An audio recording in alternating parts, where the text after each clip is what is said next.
దేవునికి స్తోత్రం.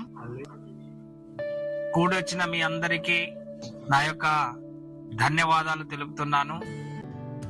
భార్యాభర్తలు ఎలా ఉండాలని దేవుడు కోరుకుంటున్నాడు అని మనం చదువుకుందాం. ఎఫెసీ పత్రిక 5వ అధ్యాయం 25 వచనం నుంచి చదువు. పురుషులారా భార్యలను ప్రేమించుడి. ఎవరికి అంటున్నారు ఈ మాట?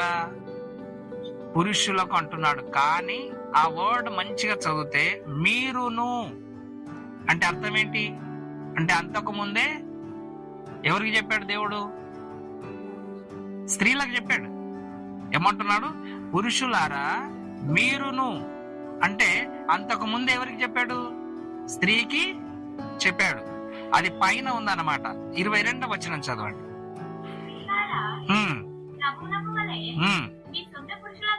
లోబడి ఉండు.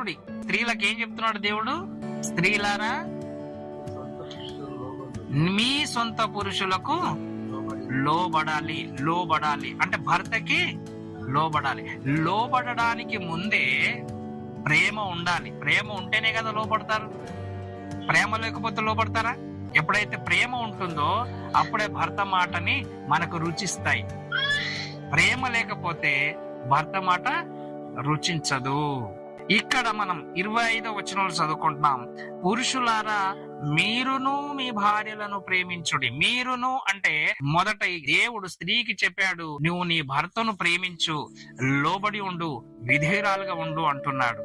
రెండవది, పురుషులారా మీరును మీ భార్యలను ప్రేమించుడి అంటే స్త్రీలకు ఏది చెప్పాడో పురుషులకు కూడా అదే చెప్పాడు.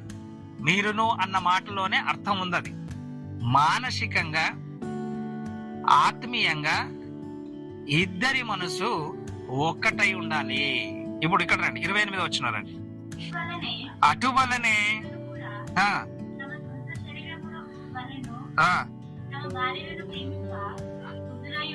బద్ధులై ఉన్నారు. పురుషులకు ఏమంటున్నాడు అంటే, తమ సొంత శరీరము వలె తమ భార్యలను ప్రేమింపబద్ధులై ఉన్నాము.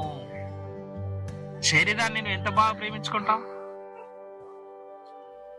ఎంత బాగా ప్రేమించుకుంటాం మన శరీరాన్ని?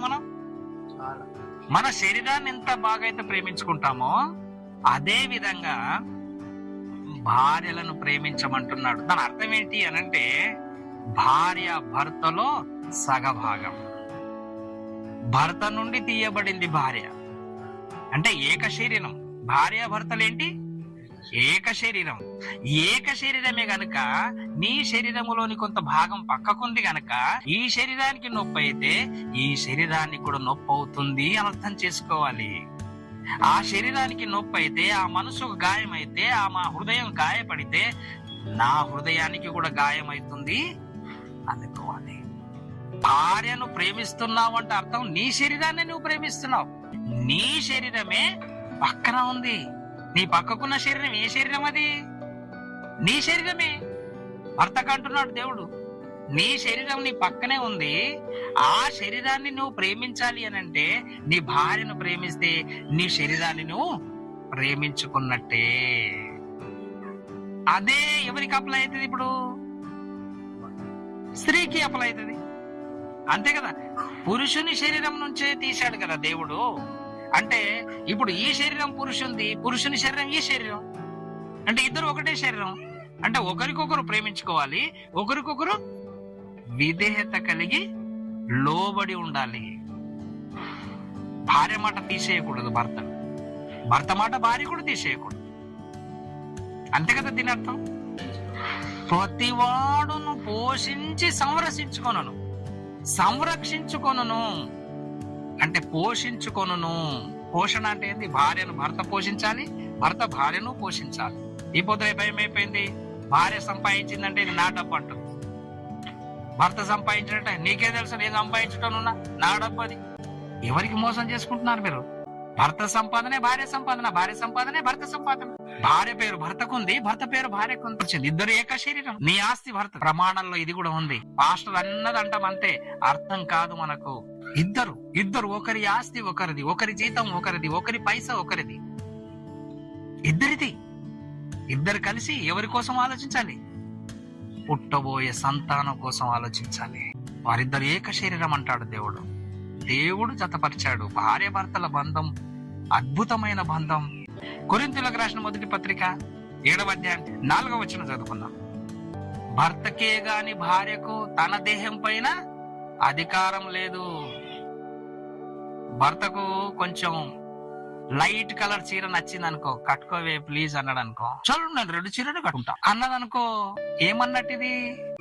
నా దేహం నాదన్నట్టే కదా. నీ ఇష్టం కాదు తల్లి, ఎవరిష్టమే ఉండాలా? భర్తకే గాని భార్యకు అధికారం లేదు తన దేహం పైన. ఏ వేసుకోవంటే వేసుకోవాలి. మరి భర్త అలాగుననే భార్యకే గాని భర్తకు తన దేహం పైన అధికారమే లేదు. రెడ్ ప్యాంట్ వేసుకోమంటే రెడ్ ప్యాంట్ వేసుకోవాలా? ఎందుకంటే నీ శరీరం పైన ఆమెకు అధికారం ఉంది, ఆమె శరీరం పైన నీకు అధికారం ఉంది. ఇలా గనక మనం జీవిస్తే, పరిశుద్ధ గ్రంథం అనుగుణంగా వాక్యానుసారంగా జీవిస్తే ఎవరిని ప్రేమించినట్టు? నా ఆజ్ఞలు గైకున్నట్లయితే నన్ను ప్రేమించినట్టు అన్నారు కదా.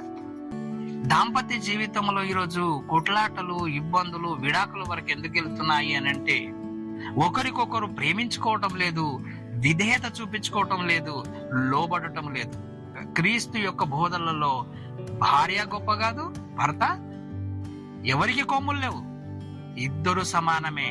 భర్త ప్రేమించాలి, భార్య ప్రేమించాలి. ఇద్దరు సమానమే, ఇద్దరు ఒకే శరీరం, అంతే.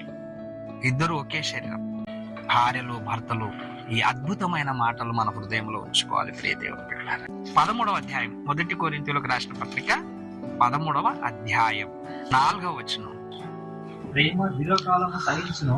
ప్రేమ దీర్ఘకాలము అంటే అర్థం ఏంటి? దీర్ఘశాంతము అంటే దీర్ఘముగా అంటే దీర్ఘం అంటే ఇంకా చచ్చిపోయేంత వరకు, ఎండింగ్ వరకు సహించాలి. ప్రేమ దీర్ఘకాలం సహిస్తుంది. ఒకవేళ భర్తలో ప్రేమ ఉంటే భార్యను దీర్ఘకాలం సహించాలంతే. కోపం వస్తుంది, ఎప్పటి వరకు ఉండాలి? సూర్యుడు అస్తమించే వరకే ఉండాలి, తిరిగి ఫ్రెండ్స్ అయిపోవాలి. జీవితాంతం సహించాలి.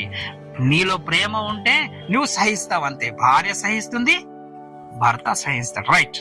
దయ చూపించును.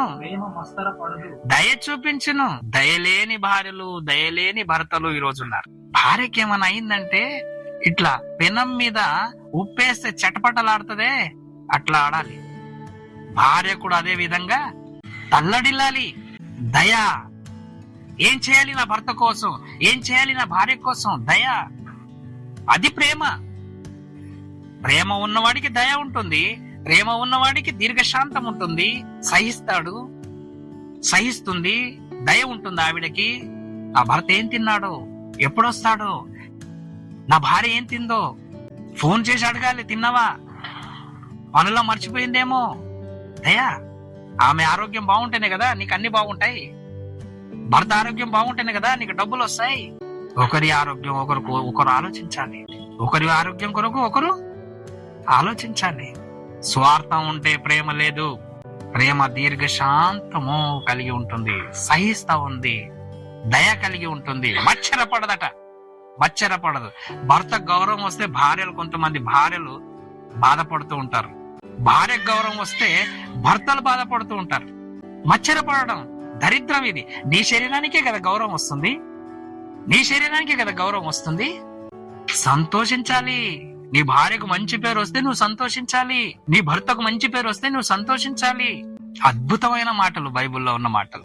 వింటలేరెవరు? వింటే ఆ సంసారం, ఆ కుటుంబం పటిష్టంగా ఉంటుంది, ఇలా అతుక్కొని ఉంటుంది. ఎన్ని శైతాన్లు లాగినా విడిపోదు. భార్యాభర్తల బంధం ప్రియమైనటువంటి దేవుని బిడ్డలారా పటిష్టంగా ఉంటుంది.